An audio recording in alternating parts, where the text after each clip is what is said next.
ndagira ngo muri uyu mwanya bafite iyi opportunity kugira ngo tubakire hano mu ruganda rwa Spiro.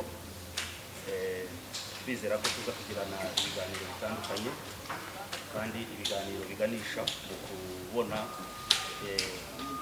solution cyangwa ibisubizo bijyanye n'ibibazo byose bitandukanye bigiye bivugwa hirya no hino, kandi tukaba twongeye kandi kubaha ikaze mwiyumve yuko hano ni mu rugo kandi mube open mujye mubaze ibibazo nk'uko mwabiteganyije. Murakoze cyane. In terms of Spiro, if I talk about Spiro, we've been in Rwanda now for almost 2.5 years. We started in 2023 in April. From that time, we have been getting bikes over here. Currently, we have more than 15,000 bikes which are running on the road, and near about 700 stations which are spread across all 30 districts of Rwanda. So in terms of how we have grown and what we have done, Spiro has been into the African market for more than 4 years. We are operational in 8 countries, 6 of them which is prominently working, 2 are getting added. We have more than 70,000 bikes which are running in all these countries.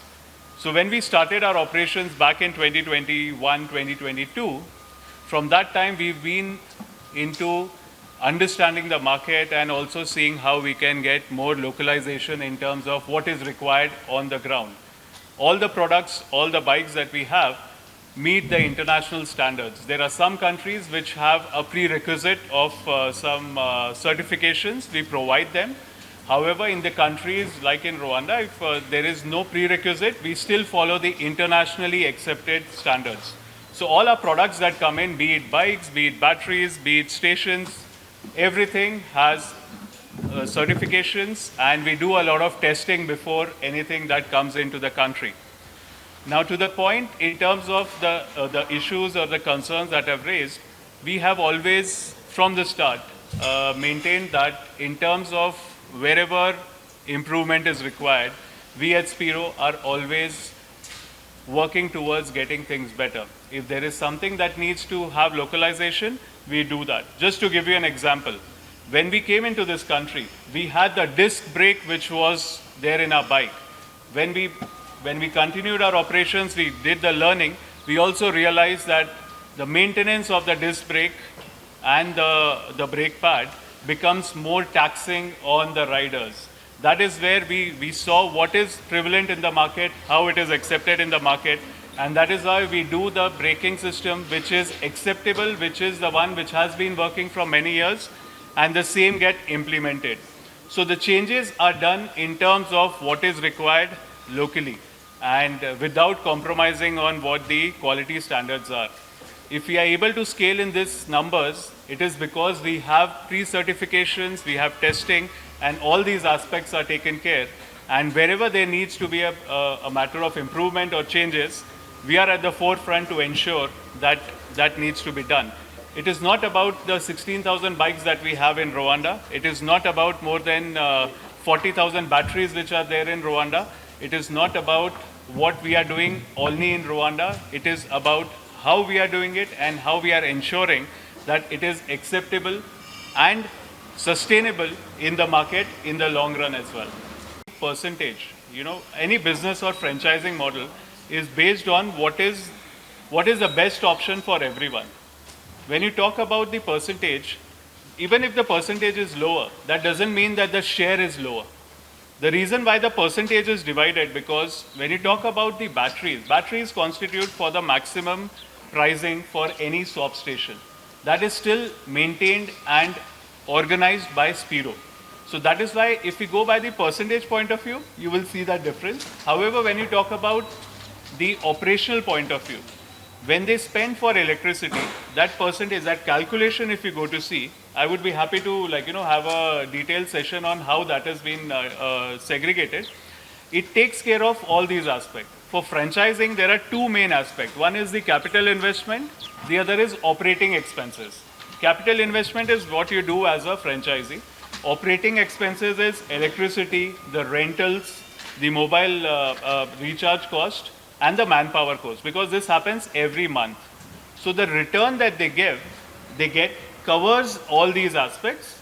Plus they have a share which covers for their capital investment as well. So it is a plan which is made in a way which is a win-win situation for everyone. And the percentage increase, it happens as the revenue increases. When there is more swapping, we take a very conservative approach when we talk to them, that if there is an efficiency of 60 to 70%, you're still making some margin. When this percentage increases, their margin increases. So it is not that we are giving them less, it is calibrated in such a way where it is a win-win situation for everyone. Percentage, any business or franchising model is based on what is the best option for everyone. When you talk about the percentage, even if the percentage is lower, that doesn't mean that the share is lower. The reason why the percentage is divided, because when you talk about the batteries constitute for the maximum pricing for any swap station. That is still maintained and organized by Spiro. So that is why if we go by the percentage point of view, you will see that difference. However, when you talk about the operational point of view, when they spend for electricity, that percentage, that calculation, if you go to see, I would be happy to have a detailed session on how that has been segregated. It takes care of all these aspects. For franchising, there are two main aspects. One is the capital investment, the other is operating expenses. Capital investment is what you do as a franchisee. Operating expenses is electricity, the rentals, the mobile recharge cost, and the manpower cost, because this happens every month. So the return that they get covers all these aspects, plus they have a share which covers for their capital investment as well. So it is a plan which is made in a way which is a win-win situation for everyone.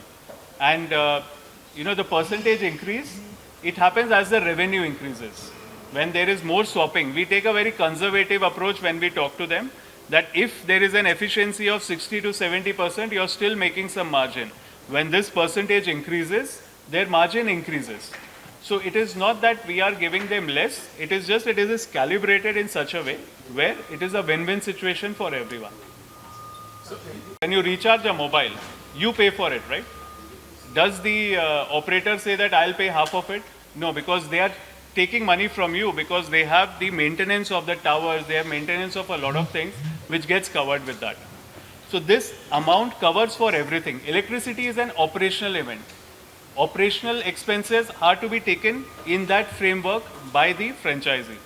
And as we are moving forward, we will have more understanding of how things can be explained. And maybe if you have reached out, if someone has reached out to you, I would be happy to speak to those person with our team to explain them again, which they have understood. But yes, see, if you ask what can be done more, of course, what we can do more is increase their capacity so that they have more batteries over there. We are working with the authorities to see how it can be increased so that their return of interest investment gets covered even faster. Ndagira ngo nsubize warubajije ikibazo kijyanye na feri, nicyo ngira ngo mvugeho. Reka mbanze mbamare impungenge rwose. Moto ya Spiro ifite feri, kandi nkuko biteganywa mu standard ajyanye na feri. Moto ya Spiro ifite feri ebyiri, ikongeraho feri ya gatatu. Iyo ni feri ya gatatu abantu benshi badakunda kumenya, iyo dukunze kwita mu Kinyarwanda ngo ni feri ya moteri. Feri ya mbere ikinyabiziga gifite ni feri y'inyuma, igakoresha icyo bita amabande feri, ikoresha plaquette nkuko bakunze kuzivuga, dukoresha bande feri. Feri ya kabiri ni feri y'imbere, iyo ikaba ari feri ijyanye no gufata ipine ry'imbere. Feri y'inyuma igafata ipine ry'inyuma. Hakiyongera nkuko nabivuze feri ya gatatu ariyo feri ya moteri, ikupa amashanyarazi yalimanta moteri y'inyuma. So ibyagiye bigaragara cyane bigatuma ndetse na Spiro dushyiraho training hafi amasesio abiri hano kuri plant ndetse no kuri service kuri maintenance. Twashizeho training zihuse kandi zirimo zigenda zifata abamotari benshi cyane ku munsi kugira ngo abantu babashe kumenya uko feri za Spiro zikora. Icyagaragaye cyane nuko twaje gusanga yuko abamotari bacomora udusinga tubiri dufite sensa ikupa amashanyarazi yari manta moteri y'inyuma mu gihe barimo batwara moto. Icyo gihe bigatuma basa nkaho basigaranye feri ebyiri, ariko yajya gufata feri y'imbere iy'inyuma ntibashe gukupa icyo nakwita amashanyarazi yari manta moteri. Ibyo byaterwaga n'iki? Byaterwaga nuko igihe cyose yafataga feri y'imbere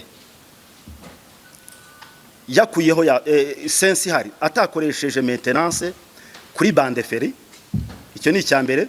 Hari uturosoro tutarenza amafaranga 150-200 agomba gusimbuza. Byatumaga igihe yafataga feri y'imbere aka kantu ubasha gufata gutya ntigasubira inyuma, igakomeza kumwereka yuko moto ihagaze, bikagenda bimugora mu gihe ari mu muhanda. So twasabye abamotari yuko bagomba kuzajya bagenda muri maintenance kuri service, bagahindura bande feri, bagahindura turatoresoro, ndetse bagakora n'icyo nakwita reglage cyangwa mu cyongereza dukunze kwita adjustment ya front brake. So kubijyanye na feri ngira ngo nicyo navuga, ni nk'icyo cyagiye kigaragara, naho bundi moto ifite feri nk'uko bisabwa na standard ziri international. Murakoze cyane.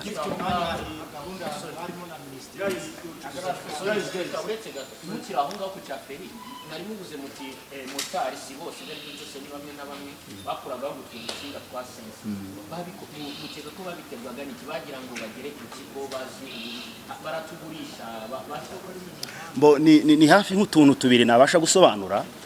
Akambere n'ubumenyi buke, n'ubumenyi buke byagiye bigaragara ku bamotari bamwe na bamwe hano mu gihugu. No kuvuga ngo hari abantu batari bazi akamaro kiriya sensa. Ntabwo bari bazi ko sensa iyo ufashe feri y'imbere iriya sensa binyuze muri icyo nakwita brain ya moto dukunze kwita ngo ni controller yahitaga iprocessinga igakata umuriro ujya kuri moteri. Icyo gihe moteri igasa nkaho isubiye mu cyo twita muri technique muri basic condition, igasubira mu cyo bita inertie, donc igasa nkaho gize nk'imbaraga igahagarara. So icyambere n'ubumenyi buke. Ikindi cya kabiri nuko batakoreshaga maintenance nkuko rabivuze. So iyo udakoresha maintenance sirito kubijyanye na feri nibwo wasangaga yuko bigenda bimugora igihe cyose atwara moto. Kaga systeme ka feri cyangwa ka sensor ni nk'uburyo bwa safety, ni nk'uburyo bw'ubwirinzi. So urumva iyo udakoresha maintenance kagomba kujyamo kugira ngo bigusabe kujya gukora maintenance. Ni nkuko nakisubiza. Nagira ngo nangire ntunganira mugenzi wanjye ibyo yagiye vuga ku bibazo mwari mubajije, cyane cyane uko byatangiye, uko bivugwa, intambwe bitera mbere yuko ngira ku kibazo cya promotion. Nkunda kubwira nkambwira nti iyo turebye aho turi naho twavuye ntimpinduka zigezeho. Iyi mpinduka iri kuba hari ibintu byinshi abantu bagenda biga. Iyi munsi twavuga ngo nubwo turi kuzana moto z'amashanyarazi ni ikintu gishyashya muri twebwe, abantu benshi bagenda biga. Hari benshi batarabimenya, hari benshi bari kwiga cyane cyane yuko impushya ubona dukorera zo gutwara ibinyabiziga ntabwo tuzikorera kuri moto z'amashanyarazi. Bivuze yuko hari ubumenyi ugomba kwihuguraho kugira ngo ushobore gutwara ziriya moto. Ikintu turi kongera ni iki? Hiyongeye ku byo turi gukora, ibyo abantu bigisha iyo ugiye gufata moto, ubu ngubu twashyizeho izindi ngamba ziyongera kuzari zisanzweho ahantu hatandukanye, aho ushobora kugenda ukihugura ku bumenyi uko feri zikora, uko iyo moto ikora, uko maintenance ikora. Ibyo byose navuga nti uko iterambere rigera riza, uko hagenda haza ibintu bishyashya, niko tugenda twiyungura kuri ubwo bumenyi. Ari ibyo mu bimwe byagiye bigaragara uko bigenda. Mwasubira inyuma mvuga nti niba iyi munsi tugiye kumara hafi imyaka 3 moto ziri mu muhanda, simpamye yuko ikibazo cyaba mu byumweru 2 kugira ngo kigaragare. Iyo myaka yose ishize moto zari mu muhanda, sibyo? Rero ka turebe ku bintu uko bitandukanye. Haramutse hari kwiyungura ubumenyi, turahari kugira ngo tubikore. Haramutse ari kuvuga ngo hari ikibazo, turahari kugira ngo dukore iki tugisubize. Spiro hari kubera abanyarwanda n'abandi bayitwara bose. Ngenda njya ku kibazo cy'umuvandimwe abajije kuri promotion yabaye umwaka ushize. Umwaka ushize mu kwa 11 hari promotion yabaye, aho twagira ngo tujyane n'iterambere cyane cyane no gufatanya na leta, aho twashaka kugira ngo tugabanye moto zihumanya ikirere tujye kuri moto z'amashanyarazi. Hari promotion twatanze nkuko tuyita.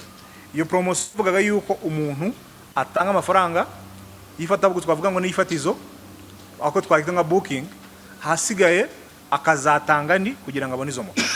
Yari promotion kugira ngo tujyane n'ibyo leta yashakaga n'icyerekezo twari turimo. Aho navuga nti izo moto zaratanzwe, iyo promotion yararangiye, ariko hatabuza kugira ngo hazeho ubundi bufasha kugira ngo abanyarwanda bashobore kubona moto cyangwa se batunge moto mu buryo buboroheye. Ariyo mpamvu uzasanga akenshi ku isoko dutanga ibiciro bitoya, atari ukuvuga ngo moto nuko ihendutse, oya, nuko dushaka kugira ngo umunyarwanda hariho hose yisange muri icyo giciro, yisanga ashobora kwikorera umurimo cyangwa se gutunga moto ku giti cye. Kubera ko iyo twari tumenyereye twasanga moto akenshi zihenze, ugasanga 70% y'abantu batwara moto batwarira abandi. So nicyo kintu twashaka kugira ngo duhindure, aho kugira ngo umuntu akore usanga akoze imyaka 5 ngo ari kwishyura moto, ese ntago yajya ku mafaranga make wa muntu none akayitunga ari akikorera umurimo none ari kwikorera. Niyo mpamvu twakoze icyo kintu. So uko nabwiraga, promotion yatanzwe umwaka ushize yararangiye, ariko tugenda tuzana izindi kugira ngo twohereze abanyarwanda kugira ngo bakore iki, babone moto zabo. Question, when you talk about the batteries that we bring, as I mentioned before also, these are all tested batteries. They have a life of up to 5 years.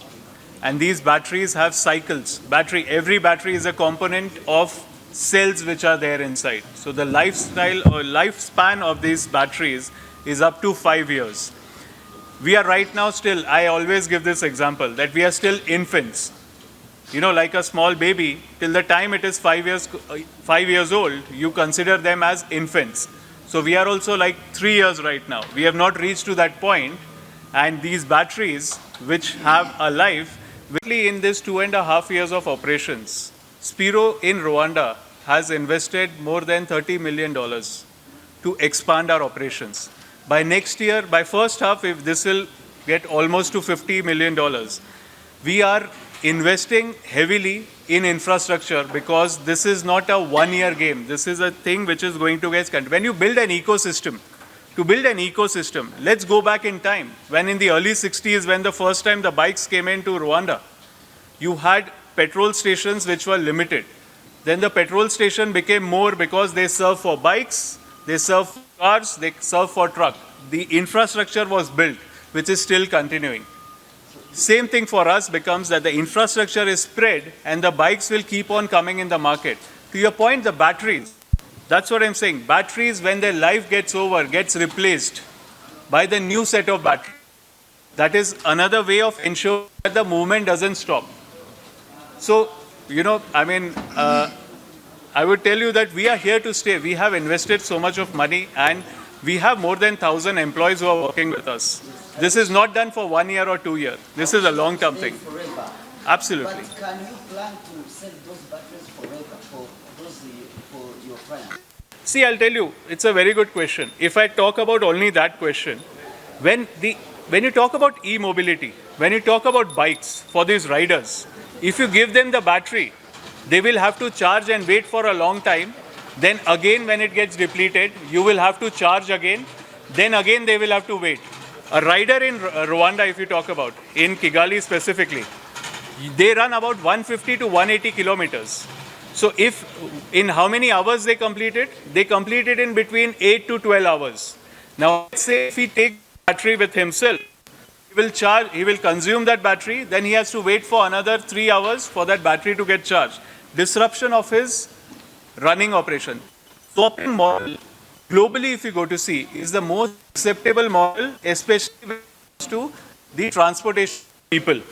And the battery supply is our responsibility. As a part of our business, when we have the business line, that is the most important business line that we have. Unless we have the batteries, how will a rider ride? If we do not have stations, how will a person swap? So these are the most critical aspects which will continue to become dense. As I was answering the previous question, our network will continue to become bigger, which will be having more batteries, and this circulation will always remain.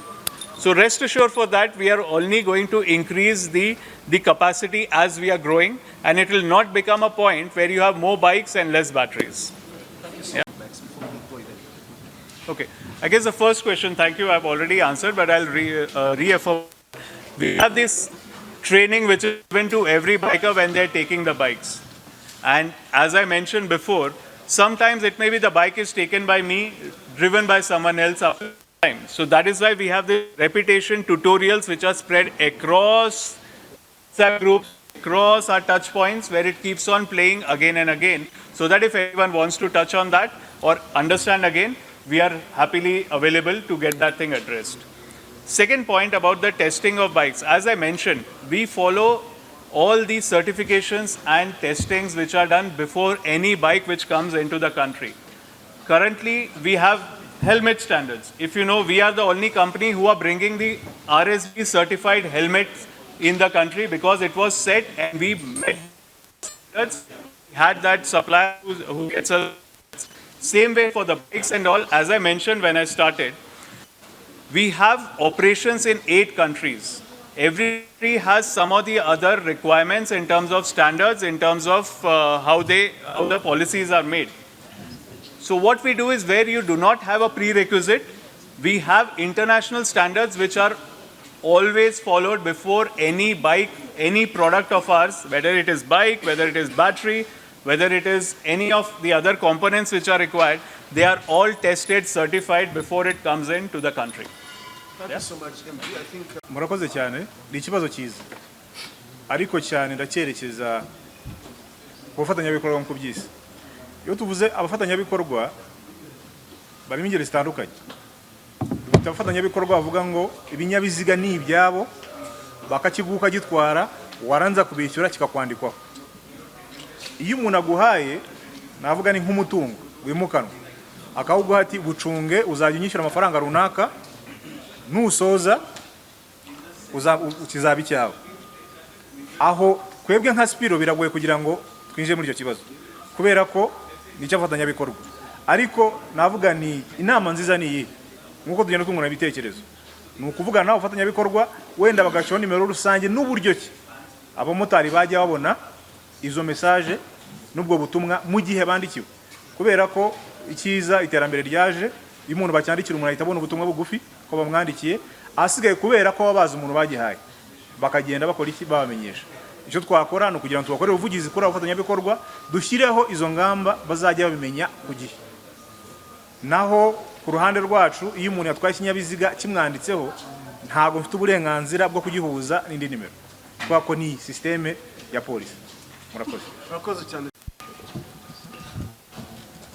Bitandukanye n'ibyo nsanzwe numva, kubera ko ngendeye ku byo maze iminsi numva, ahubwo ngiye bambwiraga yuko hari umuntu ababwiye yuko iriya moto ihagaze ipfa. Ati moto z'amashanyarazi batubwiye ngo nuyiparika irapfa. Urumva ko bitandukanye, buri muntu agenda agira amakuru atandukanye akuye hirya no hino.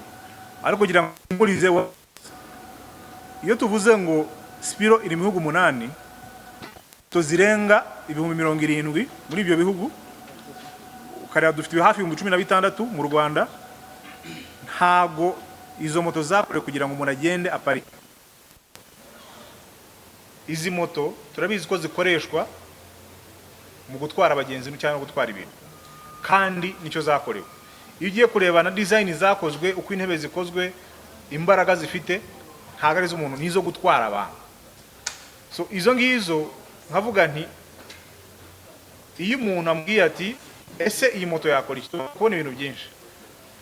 Accident na accident, ntabwo tuzapimira gukomera kwa moto kuri accident, kubera ko n'imodoka n'amakamyo tuyabona yakoze accident kandi akangire, kandi ari ikintu kiremereye.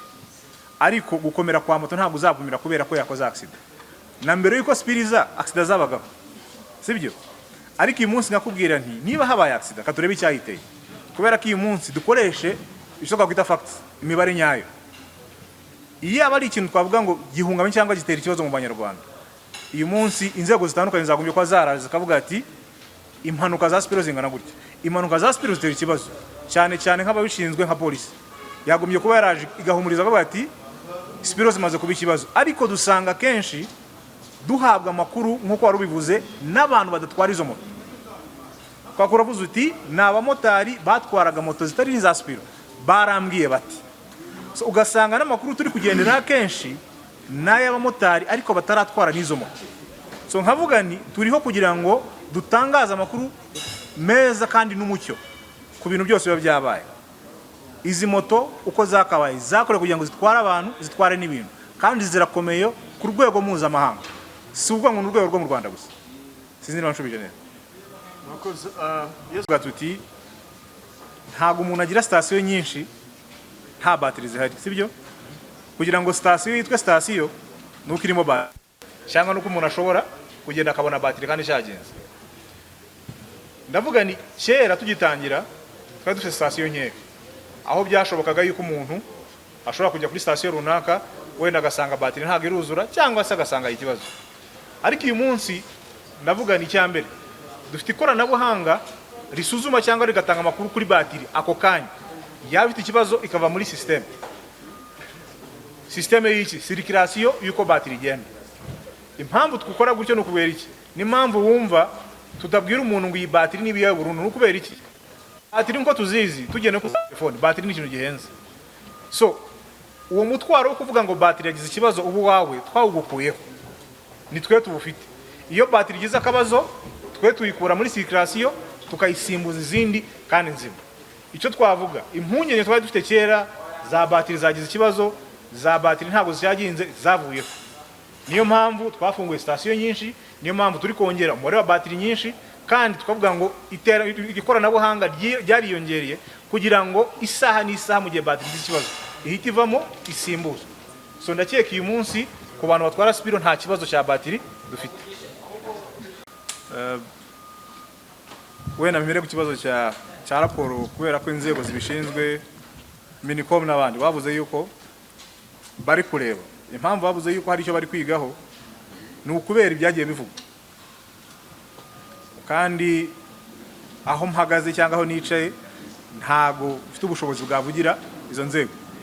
Bivuga ngo wenda Minicom izazi tubwire aho bageze bareba cyangwa base basuzuma uko bagiye babyumva cyangwa uko bagiye babibona. Icya kabiri nkavuga nti twagiye tubona ibintu byinshi bitandukanye aho abantu bakoresha AI kugira ngo batange amashusho runaka. Iyo umuntu ageze ku rwego afata umwanya agakora ikintu kidahari kugira ngo agitangaze abafite indi motif. Twarabibonye ahantu hatandukanye ku mbuga nkoranyambaga zitandukanye aho abantu bakoze amashusho atabaho kugira ngo batangaze. Ntabwo nkunze kubivuga mu mvugo yo kuvuga ngo ni harabika ariko ni ukuvuga nabi ikintu runaka.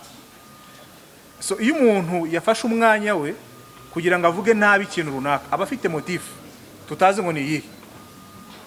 Motif shobora kuba ari iye ku giti cye cyangwa se turutse ahandi. Nkongera ngatanga urugero. Hari urugero umuyobozi umwe mu nzego z'umutekano umuvugizi wa polisi Spiro Kanga yatanze urugero avuga ati hari accident yigeze kuba. Accident ibaye umuntu atwaraga ikinyabiziga runaka kidafite aho gihuriye na Spiro yagonze uwatwaraga ikinyabiziga cya Spiro. Arangije gukora iyi accident undi yigenderaga nta kibazo yari afite, undi yari yanyweye ibisindisha, ariko wagiye gutangaza inkuru atangaza avuga yuko Spiro yakoze impanuka kubera impamvu nyinshi zitandukanye. Ahari bafana bamubajije ati basi se wageze hahandi kugira ngo urebe ikibazo cyabaye nuko cyari kimeze. So ugasanga hari inkuru nyinshi zitambuka zifite ibindi bigamije. Kubera ko uyu munsi iyo ugiye kureba usanga umuntu azakwereka amafoto ya Spiro yakoze.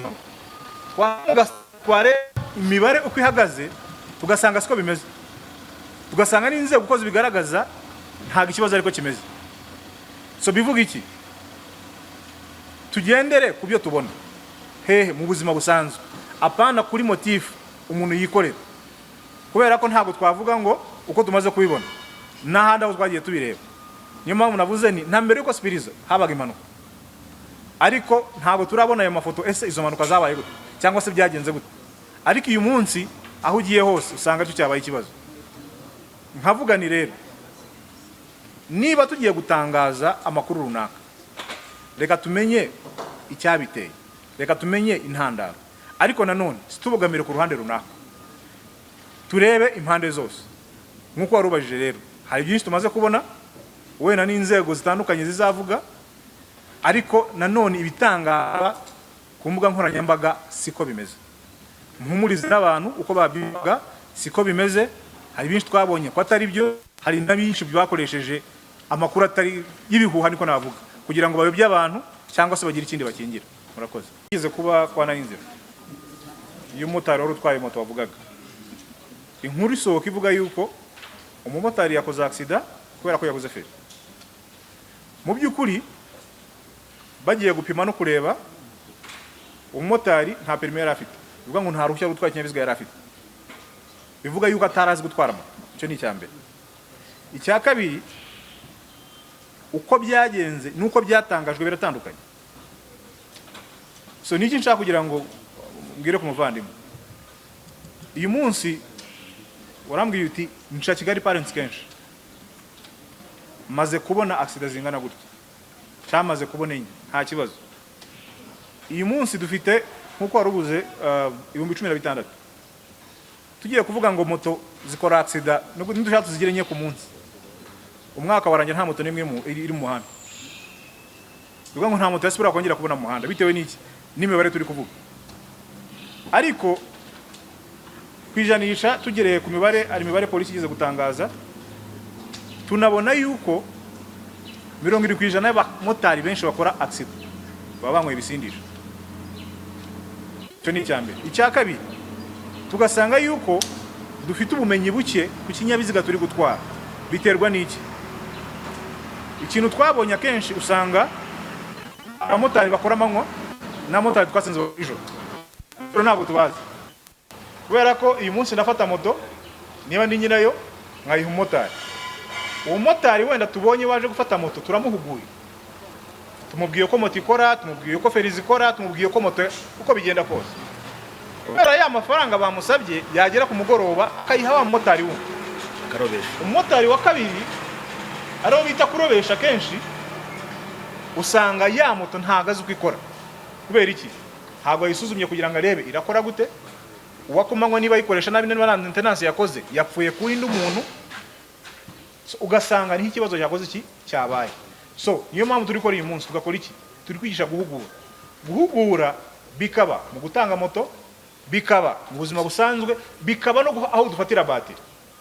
Umuntu yaje ukamubaza se, kwaka kenshi ari igihe umuntu aza gufata batiri ukumva moto iri gusakuza, iri gukora urusaku, ukamubaza se uheruka kuri banda feri zawe ryari, uheruka kureba iki n'iki ryari, ukamuhugura kugira ngo umwereke uko icyo kintu gikora. So muri ubwo buryo niho tugenda turebera uko impinduka zigenda ziba, kandi iyo tugereranyije uko twatangiye naho tugeze tugenda duhugura, tubona yuko uko bagiye babivuga nuko byari bimeze hari impinduka nini maze kuba. So tukabishimira kandi abagenda babikurikiza. Kandi ikibazo ndakeka twarakivuzeho tukanagisubiza. Uko uvuze icya mbere, ikibazo cy'abadamu, abadamu bishyize hamwe, twanabishimiye tukavuga tuti ahubwo twafashije abadamu kugira ngo biteze imbere. Baraza bahabwa moto kugira ngo azajye bishyura make kugeza ibinyabiziga bibaye ibyabo. Iyo systeme yarakoze, bagenda bishyura uko byari bimeze. Abadamu ni abantu dukorana nabo umunsi ku munsi, cyane ko mvugana nabo, cyane ko bazi ikinyabiziga ni ikinyabiziga gishobora gupfa nkuko twabivuze.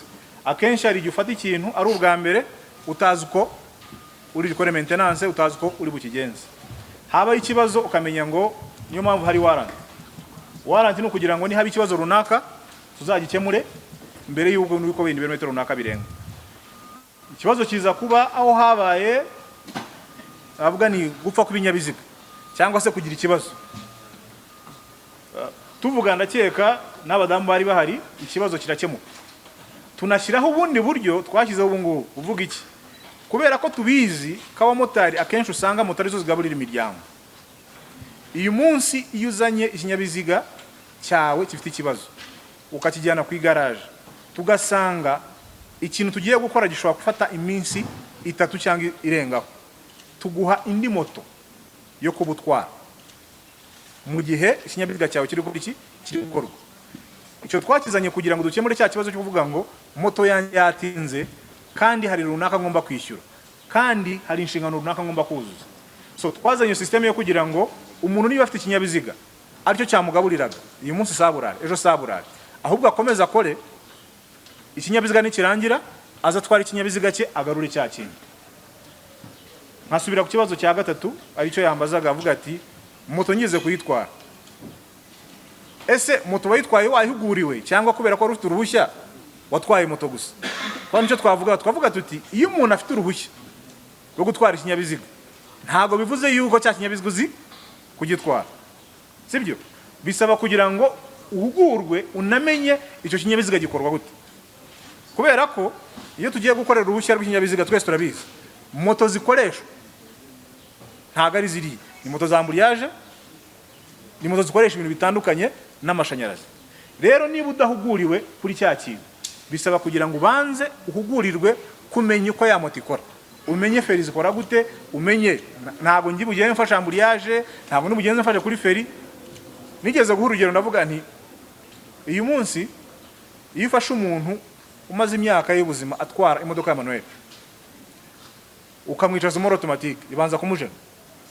Impamvu imujena amenyere koresha amaguru abiri n'amaboko byose cyarimo, ugasanga ugiye muri automatique aho ukoresha ukuguru kumwe nako usanga ukora akantu gatoya ahasigaye nivora gusa, kubera ko wa muntu yagiye muri ya muntu ari ugera utaranabimenya ugasanga ugiye koresha amaguru abiri kuri feri cyandi bitari ngombwa.